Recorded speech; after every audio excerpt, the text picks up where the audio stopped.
Today we're taking on a project that's often an overlooked part of the rifle or part of the gun. We're going to do the butt plate. This has a steel butt plate and has two screws showing. And you'll see that there's a little spot of rust up here on top, and one of the screws is kind of buggered up. And we're going to see if we can make this look as good as the rest of the rifle.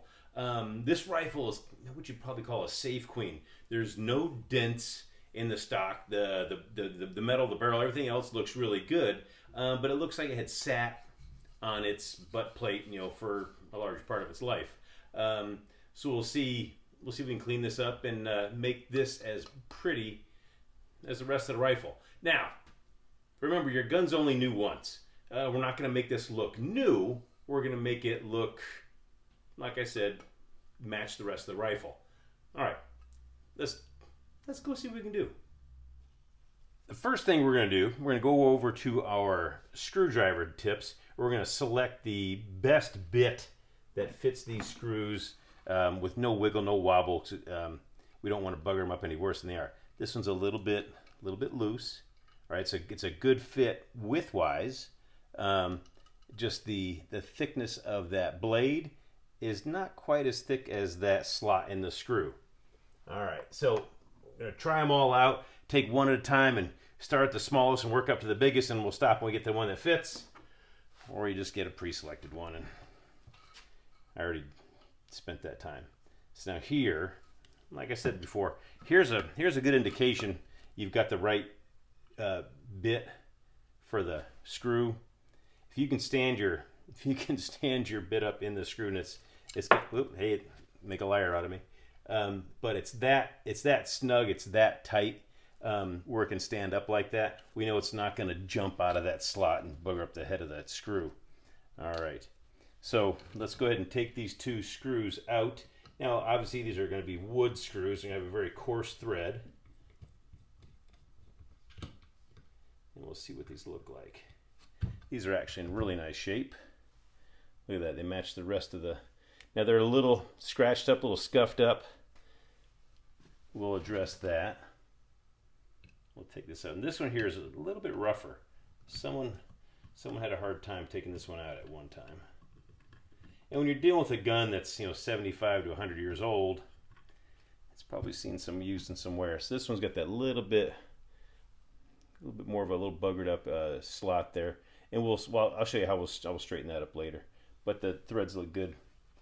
The butt plate, I had taken this apart a while back, and I cleaned and actually put white lithium grease in this. That's why it looks so good. But I never did anything with this. Okay, all the work I did is hidden, and the part that shows, the part you can look at, I didn't do any work to it at all. You can see it's got a little bit of a rust spot here, and it's lost its bluing. So what we're going to do is we're going to boil this. We're going to boil this for about an hour, and we'll see if we can convert some of this rust to, a ferrous to ferric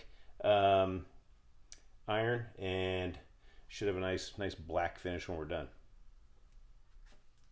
We've taken the butt plate off. We look at the end of this, the end grain on this wood stock. You can kind of see around the edge where it's been stained.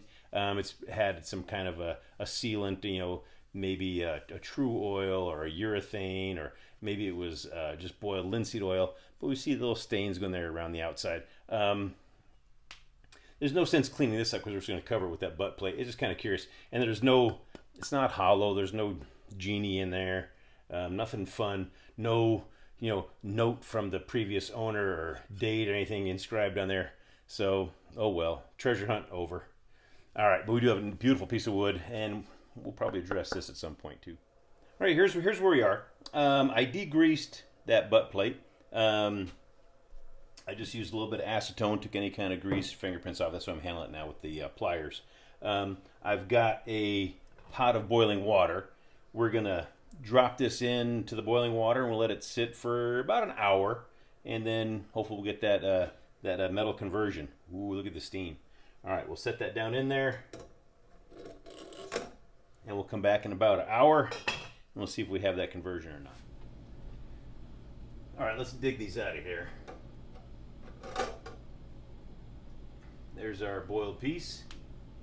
We're going to set this down, let it cool, let it dry here towards I can handle it.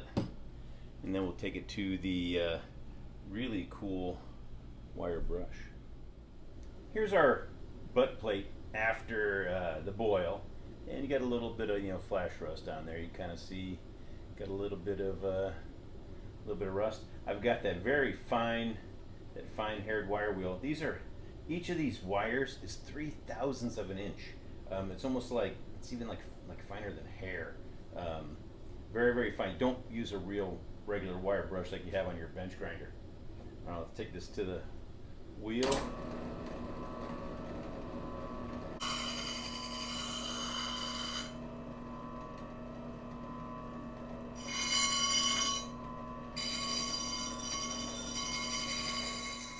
All right, as you can see, this one screw head, this slot's all buggered up. So what we're doing is we're just gonna put it in the vise, clamp it down. These are my soft jaws, and I'm just gonna tap, try to flatten out that metal.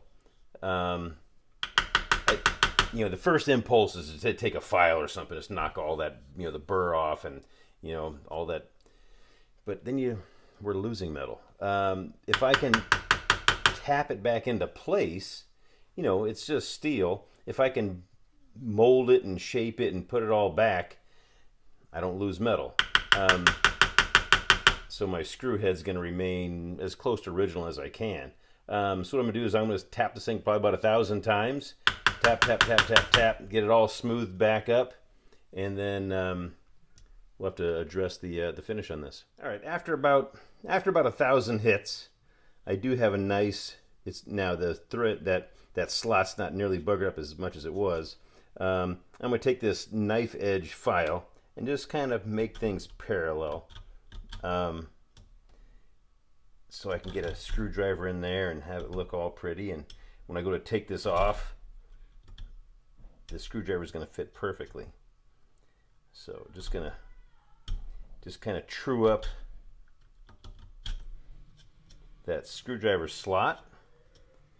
Nice parallel edges on it. And once we get that to where we want it, remove as little metal as possible. Like I said, just using that knife edge file, and get those threads, or not the threads, listen to me, get that slot back the way it should be. All right, so there we go. There, now that slot is parallel. It's still kind of yucky. We lost some finish there. So let's get this blued, and we'll get this looking like new again. Okay, so here I've chucked that screw into my drill, and I've got my sanding block. I'm just gonna very gently, very slowly, look at that, and just no time at all. We've got a nice uniform head on the end of that screw. All right, so we're ready to be blued. All right, here's my setup. I've got my propane torch and a little pan of oil. I'm going to heat these screws, and you'll see them change color.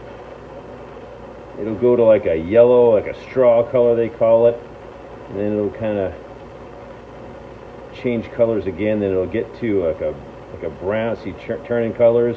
Now see, getting blue. Once it hits that blue, drop it in the oil. All right. Let's take the other one. We'll do the exact same thing. So we see that nice shiny silver color.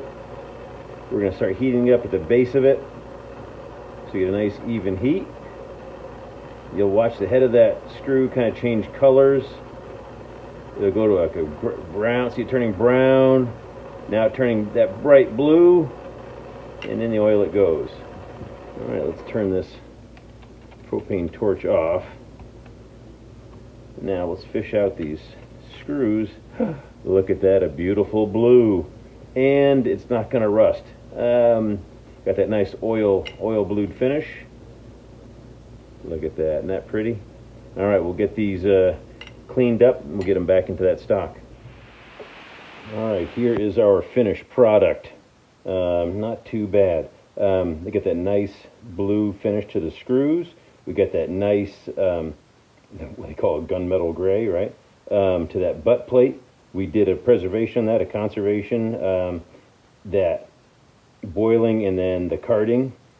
So we're getting saved whatever kind of bluing was left on there. It's still, all the diamonds, that's where the blue's all worn off. That's gonna be shiny, but that's why it kind of gives it some character too. At the same time, not quite a museum quality finish, more of a well preserved, not quite restored stock. I did put a little linseed oil on that wood. It just turned out really well. And then once you do the stock, well, then I had to do the fore end too to match.